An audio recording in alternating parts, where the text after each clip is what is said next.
hak guna laut itu tidak ada. Atau hak guna air laut tidak ada.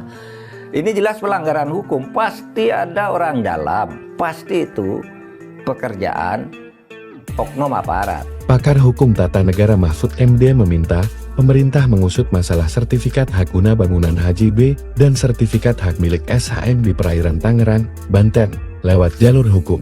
Pasalnya, ia meyakini ada orang dalam yang bermain-main atau melakukan praktik kolusi hingga terbit sertifikat tersebut. Dia menekankan, tidak mungkin sertifikat tersebut dimiliki tanpa bantuan oknum tertentu. Pasti itu pekerjaan oknum aparat atau birokrasi LAR yang mengurus ini.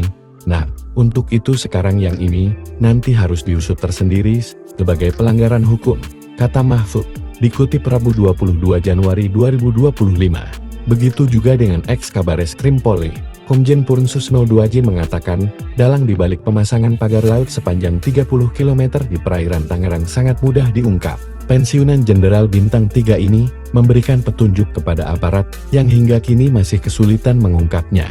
Sebagai polisi yang sudah 36 tahun menjadi penyidik, Susno mengatakan aparat penegak hukum mengorek informasi dari Khalid, nelayan yang terdampak dari pembangunan pagar laut tersebut. Ya tanya aja kepada nelayan. Tanya aja ke Pak Khalid. Pak siapa itu? Dia udah tahu pelakunya, kata Susno dikutip Selasa 21 Januari 2025.